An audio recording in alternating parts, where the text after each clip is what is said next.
Hi, Ben Llywelyn, and today I'm talking to you about how adjectives work in the Welsh language, a big part of any language and a basic building block that will give you a big head start in Welsh if you're interested in learning that language.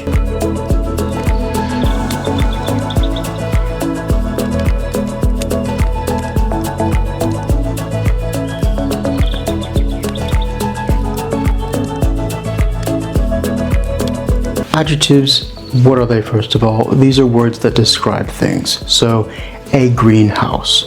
Green is the adjective because it describes the house. A small girl. Small describes the girl, so that's the adjective. A big red boat. Both big and red are the adjectives. So now you know what I mean, let's go into Welsh. It may surprise English speakers to know that most languages put the adjective after what it's describing, not like in English. Now English is like Dutch, so the greenhouse, but most languages say the house green or house green. And Welsh is like this. So a greenhouse is tŷ gwyrdd. The adjective comes after. Let's do another one. Bryn mawr, hill big. A big hill. Bryn bach, small hill. A hill small. The adjective is after, but that's not always the case. There are exceptions, like the word for old is one of them. Hen is the word for old. Hen gi, an old dog. Now I want you to notice here that the word for dog is ki, and that it changes to a g.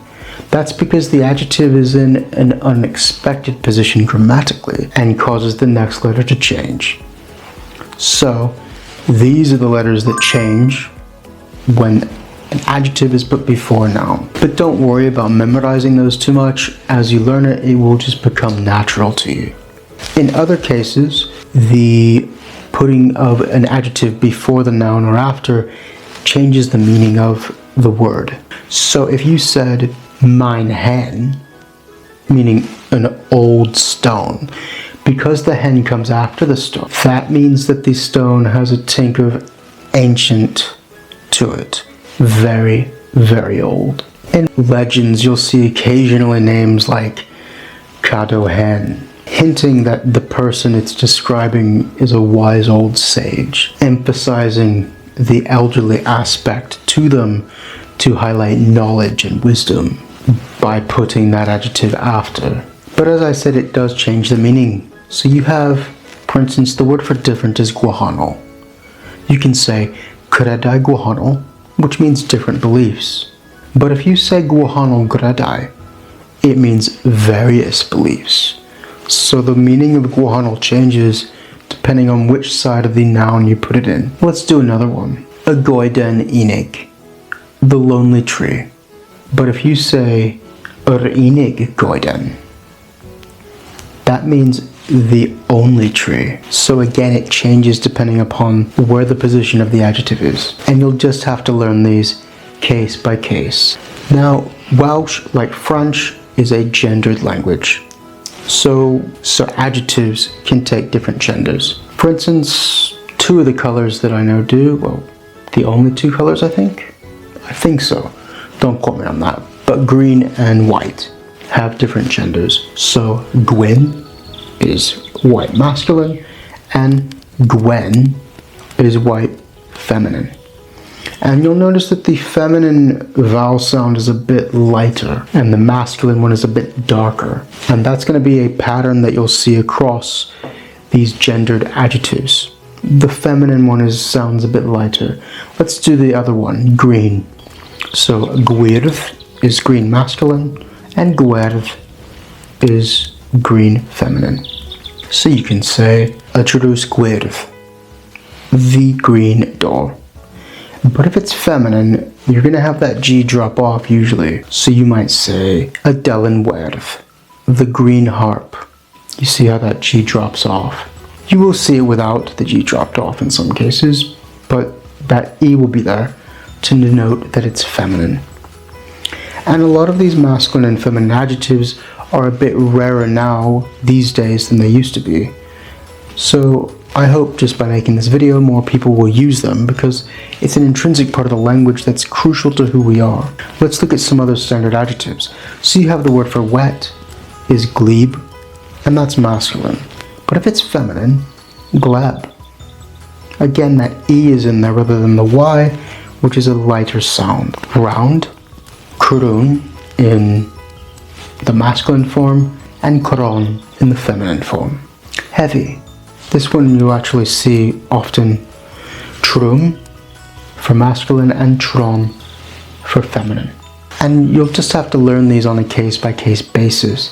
It does make the language more concise and adorned, but it does make it difficult for some learners. However, when you do know these, it makes the language much more rich. One that I like that most people don't quite use anymore, and I hope they do or will, is the gendered form of ugly. So hech is masculine ugly, but hech is feminine ugly. Notice that dark and light sound again. Hey, if you are getting value from this content, hit that like button down there for me. And since this is a video about the Welsh language, and I know quite a bit about that, is there anything about the Welsh language specifically that you would like to have on this channel? If I can accommodate it, I'll make a video for you about that, or we could discuss it. Let me know in the comments below. There are endings for adjectives that once you know what they are, you can more identify what a word means or what they're trying to connotate, they're trying to form as an idea in that adjective.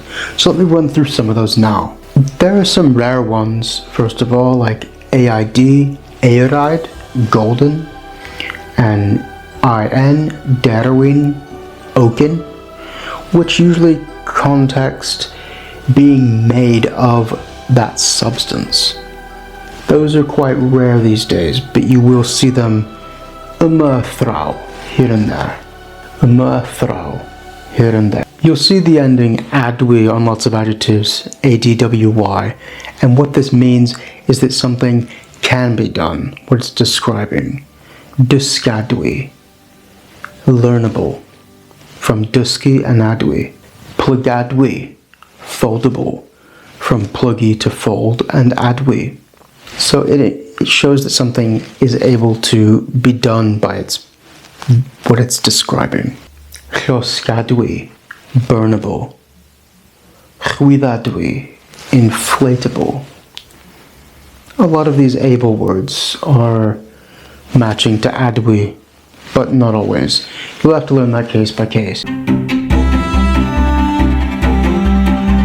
Edig, E-D-I-G, attached to a word usually means that it's happened. Not all the time, but let me give you a couple examples. Berwedig. Berwi is to boil. So berwedig, boiled. Tatus berwedig, boiled potatoes. Etholedig, someone who's selected or elected. Ethel is to elect. Etholedig, elected. Siomedig, disappointed, coming from siom, meaning disappointment. The ending "-ive", A-I-D-D, means that it's like the base of the word. It's like what it's describing. Sometimes means that it's from what it's describing. Like in the case of countries. Eidalaidd, Italian, in terms of often like produce and art. Groegaidd, of Greece. But you get this all over the place in many types of other adjectives. Mochaidd, piggish. Moch, that base there, means pigs, plural. And one that you're going to need to know if you're going to study Welsh at any length is menuaidd, means feminine, because Welsh, as I mentioned, is a gendered language. Menu is the more formal word for a woman, like a female. Menuaidd, feminine. The ending gar literally means that there's an attraction to that root word, or sometimes there's elements of it in that adjective. Let me show you what I mean by that. So gweithgar, gwaith is the word for work, and gweithgar means industrious, hardworking. This is quite often a very positive ending. Llyfrgar, book loving, helpgar, one who likes to help, helpful. But it can also denote things that aren't quite so positive, so ariangar. This is suggests there's a kind of a penny pinching attitude to this person, loving of money, a bit maybe obsessed in the financial sense. You could see how that could be taken negatively. The ending ig is really quite matching to the ending ik in English. So epic becomes epic. Pandemic becomes pandemic. You get what I mean? But it's not always the case. Sometimes it works a bit like I, suggesting that there's a bit of that essence in what it's describing. So like, Cymraeg is one of my favorite. Llwyr, there's two words for moon in Welsh. Llwyr is more of a dialect word, and it's certainly, I think, the older word. The adjective, this means crazy, nuts. Cymraeg. So the adjective means that the moon is in that person or thing you're describing. They've gone nuts. And there's that element that, the full moon plays tricks with people. Cymraeg. I like that. It shows a bit of history and depth to the language to say that the moon is in someone when they're crazy. The ending lon comes from the word llawn, meaning full of. So you have the essence, means that it's full of that essence. So meiflon, nourishing, comes from maith, nourishment. It's full of nourishment. Meiflon. Ystyrlon. Ystyr means meaning. So it's meaningful, it's full of meaning. Creulon means cruel.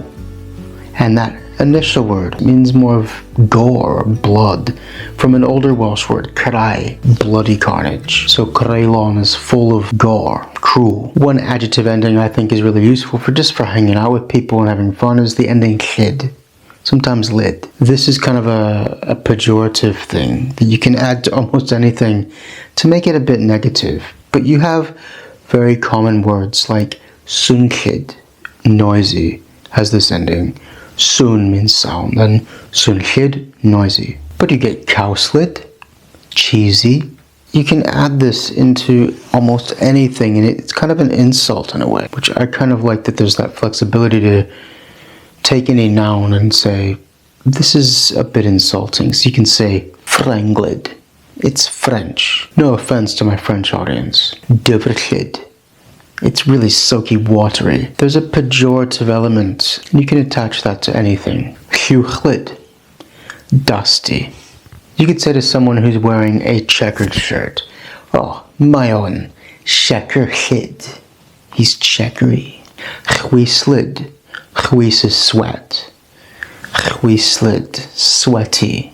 The ending og, is quite physical. There's a tangible full ofness. So you get words like daylog, leafy. It's full of leaves. Hivenog, creamy. Hiven is cream, that og. Ewinog, naily, nails, sometimes clawed or hoofed. Ewinog. And you can see what I mean. This is a very physical thing. Whenever you see og in an adjective, it's often quite an expression of a physical attribute. The ol ending is just a common adjectival ending. Amilol, marginal. It does equate to the al ending in English quite often. Duyol, godly. Divine does come from that root. It's dwyfol. There's that ending. And the ol does have a sense of being abstract.